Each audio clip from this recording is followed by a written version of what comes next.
Hello students. So under this series of video lectures, we are considering chemical thermodynamics problems related to chemical thermodynamics. Title I have given is delta S, delta G, means related to that Gibbs free energy, delta S, delta H, even. Determine whether the reaction under consideration N2 plus twice S2 gives twice ammonia, written here. All the three are in gaseous state. In small font I have written gaseous, and whether the reaction is spontaneous at this temperature, 25 degrees Celsius, means 298 Kelvin. And the data. So what is given? Delta and small f means delta HF, ammonia in bracket, means enthalpy of formation of ammonia is much. When 1 mole of ammonia is formed from its basic elements in their standard states, enthalpy of formation, heat of formation definition, that is given. And entropy, absolute value. During my previous lecture I have told you absolute value of entropy of every compound or basic element in their standard states we can calculate. The formula, in short, let me remind you: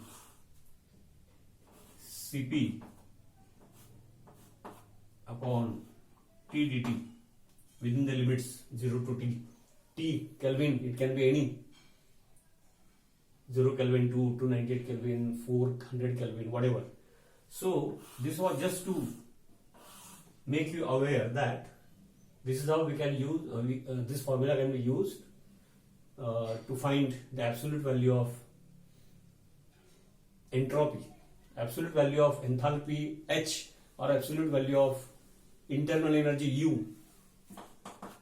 That we cannot find. Change we can find, delta H, delta U, along with the sign, increase or decrease. Okay. Again, an example means we are going to consider many examples, but initially the intention is not only to solve the example fast, but to discuss whatever things which are around it. So enthalpy of formation of ammonia is given. Entropy of these three species are given. And at what temperature, whether at 25 degrees Celsius, this reaction, if these things are given, and 25 degrees Celsius temperature, then at 25 degrees Celsius whether that will be spontaneous or not, that we have to calculate. That is one thing. Means what? नाही का एवढं वाचलं की बाबा समजा हे जरा बाजूला ठेवा की हे दिलेलं आहे एन्थाल्पी ऑफ फॉर्मेशन आणि ॲब्सोल्यूट व्हॅल्यू ऑफ एन्ट्रॉपी, आणि हे दिलेले एन्ट्रॉपीचे आहेत ते रिॲक्शन्स अँड प्रोडक्ट सगळे आहेत. N2 चं दिलंय, H2 चं दिलंय, अमोनियाचं दिलंय, म्हणजे त्या रिॲक्शन मधले all reactance and products, entropy, absolute value, standard condition दिलेली आहे. याचा अर्थ त्या रिॲक्शनचा डेल्टा एस स्टँडर्ड कंडिशन म्हणजे 0 काढू शकतो. त्या रिॲक्शनचा आपण what ever this data is given, आणि जसं हेसेस लॉचं करायचं तसंच. ओके, तर या रिॲक्शनचा आपण डेल्टा एस 0 हा काढू शकतो रिॲक्शनचा. आम्हाला विचारलंय काय की at this temperature whether it will be spontaneous or not. आता हे स्पॉन्टेनियस ऑर नॉट म्हणजे मग कुठला फॉर्म्युला वापरायचा असं तो विचार करता आला पाहिजे. एखाद्या मित्राला, आपल्या कोण असेल तो मित्रमैत्रीण, शिकणारे, कसं सांगणार की अरे बाबा हे जरा चुकलं असेल किंवा थोडं लक्षात आलं नसेल तर तुम्हाला स्पॉन्टेनियस आहे का नाही हे कसं सांगणार, तर त्याला पटकन सांगता आलं पाहिजे. म्हणजे त्याचे आधीचे बेसिक्स काही ना काही झाले असतील तर ते सांगायला पाहिजे. म्हणजेच तुम्ही प्रिव्हियस लेक्चर्स माझे बघितले नसेल तर हे कळत नाही. नेहमीच प्रत्येक लेक्चरला 2-3 वेळा रिपीट करत असतो. ओके, तर डेल्टा जी 0 स्टँडर्ड कंडिशन मधला Gibbs free energy change, delta G Gibbs free energy change, हे सगळं स्टँडर्ड कंडिशन मध्ये चालू आहे म्हणून गिव्स फ्री एनर्जी चेंज काढायचा. तो जर नाही का इफ निगेटिव्ह तो जर आला negative, that would mean that what ever the values are given at 25 degrees Celsius means 298 Kelvin, it will be spontaneous. हे पहिला लक्षात आलं, म्हणजे आपल्याला हे करायचं आहे. मग गिव्स फ्री एनर्जीचा formula delta G zero is equal to standard condition असल्यामुळे वरती तो झिरो लिहितात. Delta H minus T kelvin मध्ये बनायचं temperature, although here it is in degree celsius, kelvin मध्ये कन्वर्ट करून 298 नेहमीच आहे इंटू डेल्टा एस झिरो. मग इथं तुमचं केल्विन मध्ये टेम्परेचर भरा, हा डेल्टा एस स्टँडर्ड कंडिशन मध्ये म्हणजे डेल्टा एस झिरो भरा. तो त्या रिएक्शन साठी हे तीन जे दिलेत त्याचा वापर करून समेशन प्रमाणेच. आणि इथं एन्थाल्पी चेंज भरायची आहे. आणि मग एन्थाल्पी चेंज भरल्यानंतर गिव्स फ्री एनर्जी चेंज मिळणार. आता एन्थाल्पी चेंज कोणाची भरायची आहे, जसं मी आता डेल्टा एस कसं काढायचा, तर बघा आता डेल्टा जी निगेटिव्ह आला तर स्पॉन्टॅनियस, मग डेल्टा जी स्टँडर्ड कंडिशन मध्ये असल्यामुळे डेल्टा जी झिरो म्हटलं. ओके, हे सांगितलं. मग डेल्टा जी झिरोचा फॉर्म्युला मला आठवला की मग हा वापरायचा आहे फॉर दिस रिएक्शन. मग याचा अर्थ delta H enthalpy change under standard condition म्हणजे delta H zero, delta H standard condition मध्ये या रिएक्शनचा काढायचा आहे. तो दिलाय का, तर enthalpy of formation of ammonia दिलेला आहे, म्हणजे अमोनियाचं एन्थाल्पी ऑफ फॉर्मेशन दिलेलं आहे. आमचा सगळा अभ्यास चालू आहे तो डेल्टा जी काढायचा आहे, त्याच्यासाठी डेल्टा एच माहिती पाहिजे, त्याच्यासाठी डेल्टा एस माहिती पाहिजे. मग डेल्टा एस काढण्यासाठी रिएक्टन्स अँड प्रोडक्ट सगळ्यांचे एंट्रॉपी व्हॅल्यूज दिलेले आहेत ऍट 298 केल्विन, त्याच्यावरून तो काढता येईल. तो फॉर्म्युला लिहितो मी थोडक्यात. Enthalpy change of this reaction, आता इथं enthalpy change of enthalpy of formation of ammonia दिलेलं आहे. आता हे सोपं आहे तसं, सीईटी मध्ये स्पीड कसा वाढतो बघा. इथं एक प्रोसिजर म्हणून ते सगळं आपण स्टेप्स करणार. अरे बाबा, enthalpy of formation of ammonia विचारलंय म्हणजे काय विचारलंय, enthalpy of formation of ammonia दिलाय म्हणजे काय दिलाय, दिलाय इथे given. Enthalpy of formation of ammonia is given म्हणजे काय दिलंय, तर कुणाचंही फॉर्मेशन म्हणलं की काय असतं, 1 mole of that compound is formed from its basic elements. आता नायट्रोजन आणि hydrogen basic elements standard states मध्ये नायट्रोजन N2 आणि हायड्रोजन H2 असतो. स्टँडर्ड स्टेट्स मध्ये त्याचे फिजिकल स्टेट्स गॅसियस असतात. या रिएक्शनचा delta H enthalpy of formation दिलेला आहे, एफ मध्ये लिहितात किंवा बाजूला लिहितात, हा दिलेला आहे. आता ही वरची रिएक्शन जी आहे त्याच्या संदर्भातला अभ्यास चालू आहे. ती रिएक्शन काय आहे, एन्थाल्पी ऑफ फॉर्मेशन. आता हे बॅलन्स केलेलं आहे, बॅलन्स करतो. एन्थाल्पी ऑफ फॉर्मेशनची रिएक्शन चर्चेत आहे आणि ते दिलंय म्हणजे काय दिलंय, 1 mole of ammonia is form from its basic elements in the standard states. म्हणजे हे 1 मोल फिक्स, हे 1 मोल फिक्स म्हणल्यानंतर इथं हाफ मोल आणि इथं काय येणार बरं, इथं 3 मोल घेतलं तर 6 मोल्स ऑफ हायड्रोजन ॲटम्स. आम्हाला 3 मोल्स ऑफ हायड्रोजन ॲटम्स पाहिजेत, म्हणजेच 3/2 1.5 3/2 1.5 म्हणा, समजतंय का. तर या रिएक्शनचा डेल्टा एन्थाल्पी ऑफ फॉर्मेशन दिलेलं आहे, ही एक्झॅक्टली त्याच्या डबल आहे. मग याला 2 ने मल्टिप्लाय केलं की त्याच्या डेल्टा एचला पण 2 ने मल्टिप्लाय केलं करायचं, दिलेलं आहे ना हे, नाही का. -46.1 किलो जूल पर मोल लिहा किंवा मोल रेस टू -1. आता याला जसं हेसेस मध्ये सांगितलंय, इक्वेशनला तुम्ही काय ऑपरेशन केले की करस्पॉन्डिंग ऑपरेशन त्याच्या डेल्टा एच वर करायचं. ओके, मग याला मी 2 ने मल्टिप्लाय केलं तर त्याला पण 2 ने मल्टिप्लाय करायचं, तुम्हाला याचा डेल्टा एच मिळेल. एकतर इथं हे असं आहे, इतर ठिकाणी असं असेलच असं नाही. त्यावेळेला मग formula enthalpy change of a reaction, enthalpy change of this reaction standard condition मध्ये असल्यामुळे रिएक्शन अंडर कन्सिडरेशन म्हणून रिएक्शन असं बारीक लिहितो, is equal to summation of enthalpy of formation of all the products minus summation of enthalpy of formation of all the reactants.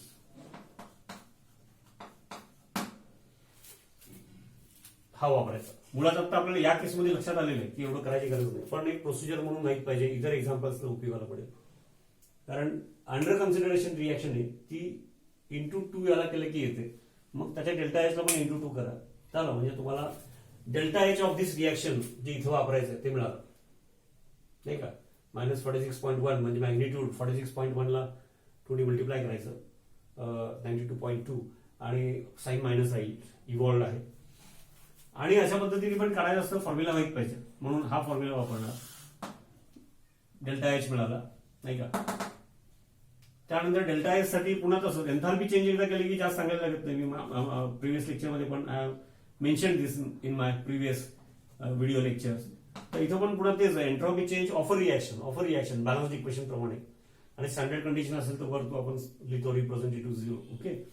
तर summation of entropies of standard condition of all the reactants.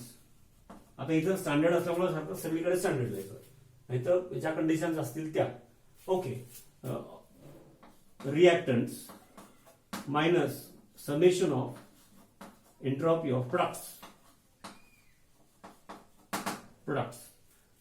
आता या रिॲक्शनचं बघ, तर त्याप्रमाणे nitrogen, hydrogen, ammonia सगळ्यांचे absolute value of entropy change standard condition मध्ये दिले. तर त्यात रिॲक्टंट्स, आता बघा माझं काय चुकलं लक्षात आलं का, शिकवताना असं चुकलं तर तुमच्या लक्षात आलं पाहिजे. ओके, महत्वाचं आहे. फक्त बॉन्ड एनर्जीच्या फॉर्म मधले जे इक्वेशन आहे तिथं रिॲक्टंट्स मायनस प्रोडक्ट आहे. त्याचे कारण सांगितले अर्लियर लेक्चर्स. कारण का तसं केलं तर काय होणार आहे, त्या रिॲक्शनचा delta H using bond energy. Okay. Heat of bond energy, enthalpy of amount of energy required to break the bond, previous examples. कारण साइन सह करेक्ट येतात, बाकी सगळीकडे प्रोडक्ट मायनस रिॲक्टंट आहे, फायनल मायनस इनिशियल आहे, 2 - 1 आहे. त्यामुळे इथं प्रोडक्ट मायनस रिॲक्टंट. तुम्हाला लक्षात येईल की आपण जेव्हा येत असतं पण सोडवताना वगैरे कसं चुकतं, म्हणून तर प्रॅक्टिस गरजेची आहे. प्रोडक्ट मायनस रिॲक्टंट तुम्हाला डेल्टा एस व्हॅल्यू, त्याच्यासाठी प्रोडक्ट साईडचा अमोनिया, रिॲक्टंट साईडचे नायट्रोजन, हायड्रोजन या सगळ्यांचे S values, absolute value of entropy दिलेली आहे. चला, आणि हे 25 डिग्री सेल्सिअस म्हणजे 290 हे भरायचं. आणि मग हे सगळं इथं याच्यावरून याचा काढलेला डेल्टा एच बरा या तिघांशी वरून या रिॲक्शनचा बॅलन्स इक्वेशन प्रमाणे. ओके. हे 1 मोल साठी दिलेलं असतं, ते बॅलन्स इक्वेशन प्रमाणे प्रोडक्ट मायनस रिॲक्टंट त्याचा काढलेला डेल्टा एस ते इथं भरा. 25 डिग्री सेल्सिअसला विचारलंय 290 डिग्री भरा. आणि मग हे सगळं कॅल्क्युलेट केल्यानंतर जर डेल्टा जी निगेटिव्ह आला तर स्पॉन्टेनियस, नाही तर इट इज नॉट स्पॉन्टेनियस. हा पहिला पार्ट झाला, हा पहिला part. Whether it is spontaneous or not this reaction. आणि पुढे काय म्हणलं, at what temperature will the reaction become spontaneous. म्हणजे या रिॲक्शनला आहे का नाही स्पॉन्टेनियस ते ठीक आहे, पण असं नाही. आता ही इक्विलिब्रियम वाली रिॲक्शन आहे. ओके. जेव्हा फॉरवर्ड रिॲक्शन स्पॉन्टेनियस असेल त्यावेळेला त्याचा डेल्टा जी निगेटिव्ह असणार. At equilibrium delta G will be equal to 0 because both forward and reverse reaction equal and opposite.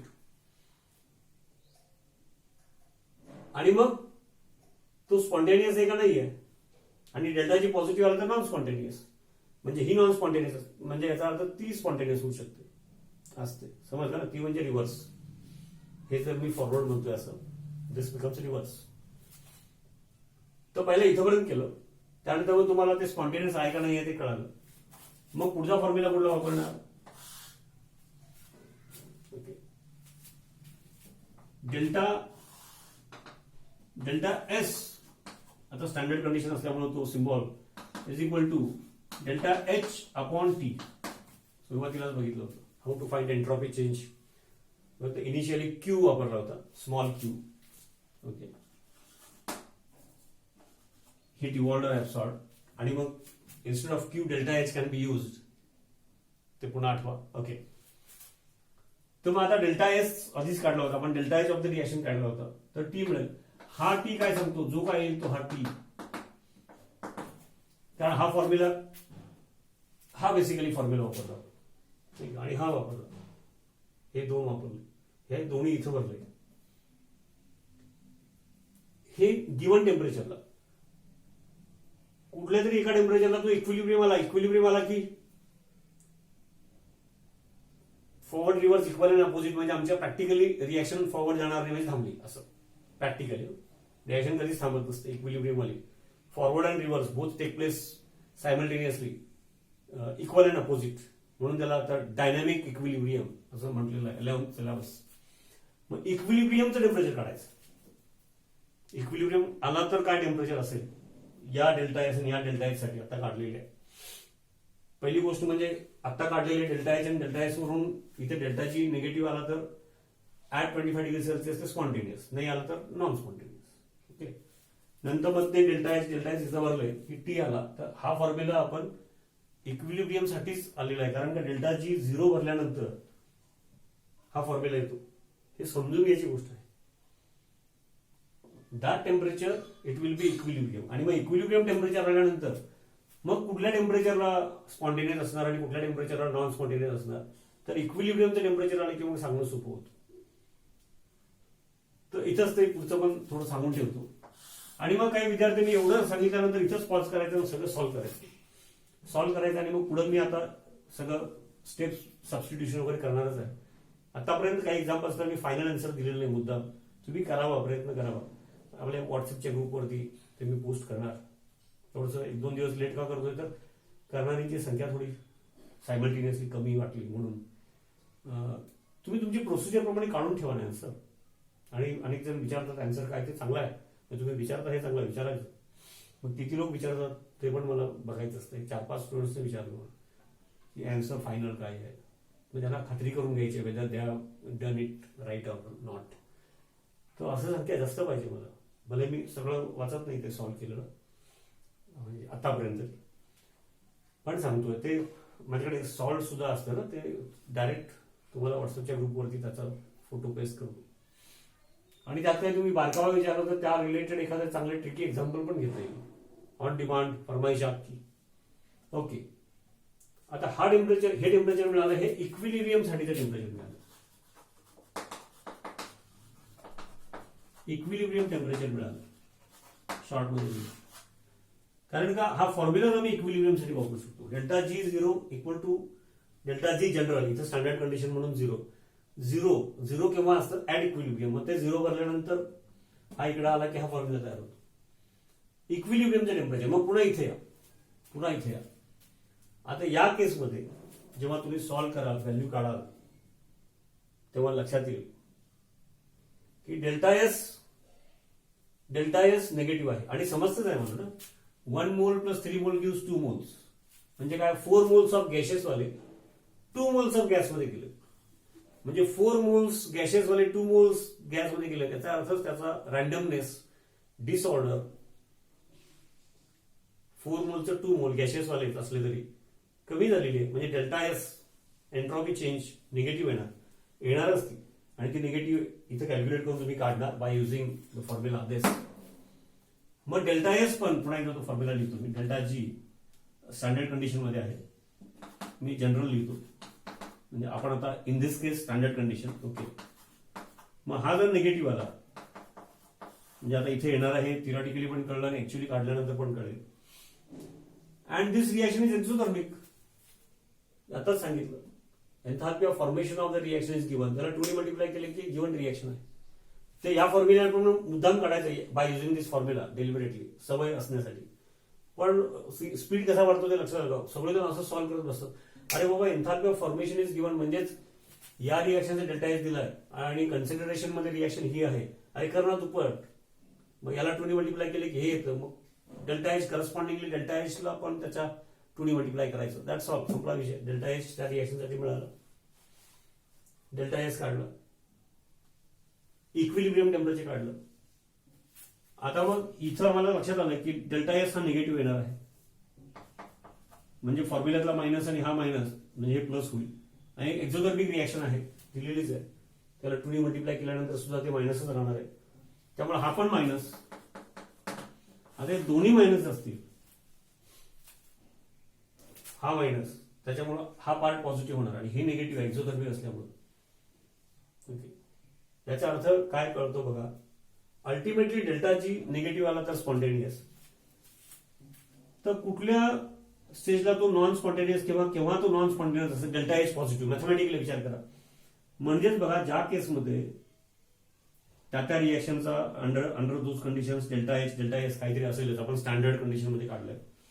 Temperature magnitude मध्ये 298 केल्विनच्या तुलनेत समजा 400 केल्विन 500 केल्विन असं जर वाढत गेलं किंवा त्या टेम्परेचरला केलं असं आपण केलं किंवा तसं गृहीत धरून कॅल्क्युलेट केलं तर हायर टेम्परेचरला कुठल्या तरी हा निगेटिव्ह आणि हा निगेटिव्ह म्हणजे हे पॉझिटिव्ह हा पार्ट पॉझिटिव्ह होणार आहे. तर ऍट हायर टेम्परेचर ही पॉझिटिव्ह व्हॅल्यू ही कायम निगेटिव्ह राहणार आहे. Enthalpy of formation of ammonia दिलेलं आहे आणि एक्झोथर्मिक आम्हाला माहिती आहे. तर कुठल्या तरी हायर टेम्परेचरला ही positive value in magnitude if it becomes greater than this कुठल्या तरी एका टेम्परेचरला होणार. टेम्परेचर वाढत गेला की हा फॅक्टर मॅग्निट्यूड वाढणार आणि हे तर फॉर्म्युल्यातला मायनस आणि हे कायम निगेटिव्ह राहणार आहे. 4 मोल गॅसेस वाला 2 मोल गॅसेस मध्ये म्हणजे डिसऑर्डर कमी झालेली आहे आणि कॅल्क्युलेट करून पण आपल्याला येणारच आहे ती व्हॅल्यू डेल्टा एस इथं डेल्टा एसच्या फॉर्म्युल्याप्रमाणे मी दोन्ही सांगतो. तर मग कुठल्या तरी एका टेम्परेचरला असं होईल की टी इंटू डेल्टा एस हा मॅग्निट्यूड तो प्लस येणार आहे कळलं. It will exceed it will become greater than delta H. त्या टेम्परेचरला ते नॉन स्पॉन्टेनियस. त्या टेम्परेचर याचा अर्थ काय होतो की त्या टेम्परेचरचा खालचं टेम्परेचर पाहिजे म्हणजे इकडची पॉझिटिव्ह येणारी व्हॅल्यू ती येणारच आहे. ती पुन्हा सांगतो ती येणारच आहे कारण का फॉर्म्युल्यातला मायनस आणि डेल्टा एस निगेटिव्ह आहे इन दिस केस. त्यामुळे ही पॉझिटिव्ह येणार आहे आणि अल्टिमेटली डेल्टाची जर निगेटिव्ह यायचं असेल तर दिस मॅग्निट्यूड पॉझिटिव्ह आले हे कमी यायला पाहिजे. कमी यायला पाहिजे याचा अर्थ आपण आता जो टेम्परेचर काढला किंवा म्हणजे काढणार आहोत केल्विनमध्ये भरून ओके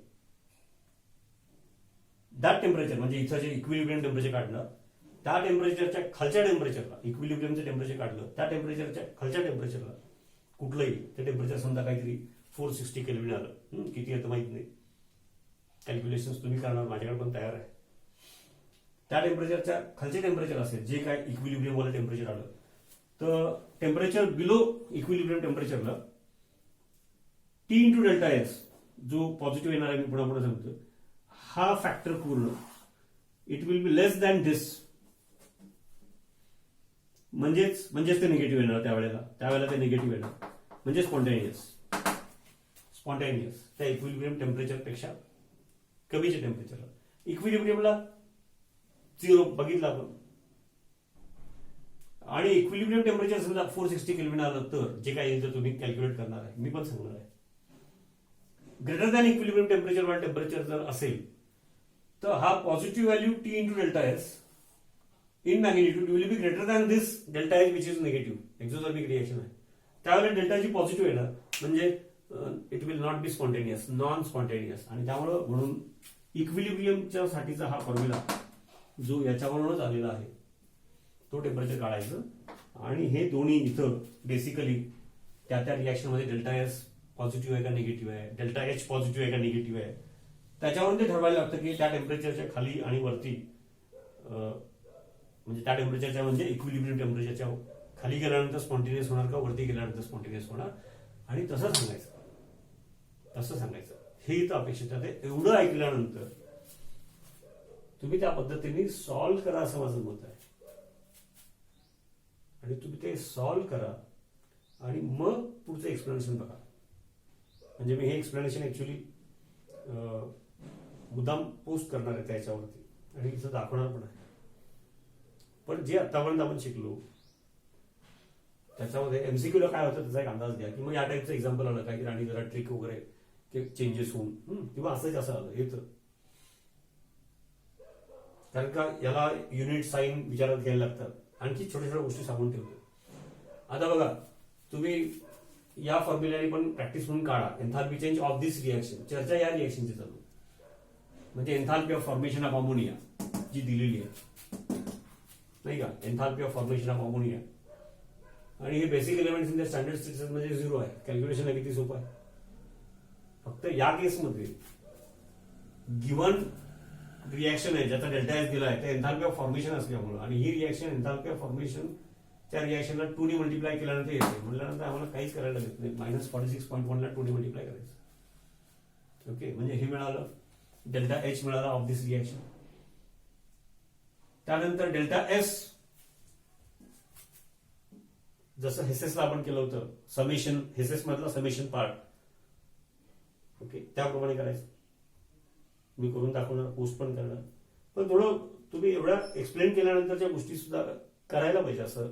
तर आपण सीईटी नीट वगैरे त्या पद्धतीने आपण ब्रेनला आपण चान्सच दिला नाही. सगळं सगळं अगदी वजाबाकी बेरीज साईन असं सांगायचं म्हटलं तर सुरुवातीला ठीक आहे, पण एका स्टेजला आणि नंतर तुम्ही डिमांड करा ना की हे एक्झाम्पल, आणि ही सुरुवात असते आणि करत गेल्यानंतर पुढे आणखी एक्झाम्पल येत राहतात. ओके, तर बघा एक हे मी सांगत होतो. त्यानंतर आणखी काय काळजी घ्यायची मी आताच सांगतो. Enthalpy of formation ammonia kilojoule per mole मध्ये दिलेलं आहे आणि एब्सोल्यूट व्हॅल्यू ऑफ एंट्रॉपी ज्याच्यावरून तुम्ही डेल्टा एस काढणार या फॉर्म्युल्याने, मग तुम्ही समेशनची डेल्टा एच ची मेथड मागची बघायची तशीच ती तुम्हाला joule, since all the three are given in joule per kelvin per mole येणार आहे. आणि मग हे डेल्टा एच आणि हा डेल्टा एस तुम्ही इथं वापरणार आहात. मग हा तरी जूल मध्ये करा किंवा हा तरी किलो जूल मध्ये करा. ओके, तरच तुम्हाला डेल्टाची करेक्ट येणार. समजा हा किलो जूल मध्ये करा, 1000 डिवाइड करायचं जूल वाली व्हॅल्यू आणि इथं भरायची. टेम्परेचर 298 केल्विन भरायचं 25 डिग्री सेल्सिअस आणि ते निगेटिव्ह येणार का नाही येणार त्याप्रमाणे ते spontaneous whether it is or not ते सांगायचं. आणि मग मी पुढचं सांगितलं त्याप्रमाणे इक्विलिब्रियम टेम्परेचर काढायचं. पहिला हे झाला पार्ट की इक्विलिब्रियम टेम्परेचर काढायचं. मग ऍड इक्विलिब्रियम मी सांगितलं मग अशी पुन्हा त्याप्रमाणे इक्विलिब्रियम पुन्हा तिथं तेच डेल्टा एच व्हॅल्यू आणि डेल्टा एस व्हॅल्यू जे आपण आता ऑलरेडी काढले युनिट सेम पाहिजेत. हे जर किलो जूल मध्ये भरलं असेल तर हे पण किलो जूल पर केल्विन. इथं किलो जूल पर केल्विन का बरं, तुम्ही डेफिनेशन आठवा मग अशी मी लिहिली होती एस ची डेफिनेशन नाही का, किंवा इथे लिहितो delta S is equal to basically सुरुवातीची क्यू रिव्हर्सिबल अपॉन टी, नंतर क्यूच्या जागी डेल्टा एच आला, delta H enthalpy change upon T म्हणजे पर केल्विन. ओके, काय हरकत नाही. तर युनिट साइन सबस्टिट्यूट करताना वगैरे एवढं सगळं करून म्हणून मुद्दाम या पद्धतीचं एक्झाम्पल आणि असं डायरेक्ट एक्झाम्पल येत असतं किंवा यात मागचं एक्झाम्पल आणि काय पुढे शिकतो मिक्स होऊन होतं. हे सगळं या पद्धतीचं बेसिक शिकवणं हे नीट MST CET आणि इतर त्याच्यासाठीच आहे. नाही तर बोर्ड लेवलला जर विचार केला तर बोर्ड लेवल पण वाढलेली असली तरी ठोकताळे त्यातले ठरलेलं असतं की डेल्टा एस किलो जूल मध्ये द्यायचं, डेल्टा एच जूल मध्ये द्यायचं. मग ते लक्षातच जातं मुलांचे हे कन्वर्ट करायचं वगैरे. इथं उलट होऊ शकतं, दोन्ही पण एका युनिटमध्ये येऊ शकतात किंवा वेगळेच कॅलरी वगैरे येऊ शकते. यू शुड बी अवेअर, समजलं का. त्यासाठीच हे multiple MCQ type in general म्हणताना मी CET म्हणत असतो, म्हणजे ऍप्लिकेबल टू ऑल. तर एवढ्यावरून तुम्हाला हे सॉल्व्ह करता आलं पाहिजे, ते सॉल्व्ह करा आणि मग मी याचं एक्सप्लेनेशन सेपरेट पोस्ट करतो इथेही आणि एक्सप्लेन केलेलं माझ्या तयारच आहे ते व्हॉट्सअपच्या ग्रुपवर प्रिंटेड टाकतो आणि पूर्वीचही काही टाकतो. पण मी मुद्दाम बऱ्याच जणांनी केलं नाही म्हणून जरा वेळ लावला. Okay, thank you. हे खास करून युनिक स्टुडंट आणि त्यांचे कोणी मित्र आता जोपर्यंत युट्यूबवरती आहे तोपर्यंत कोणालाही शेअर करा, त्या हिशोबाने सांगतोय मी. ओके.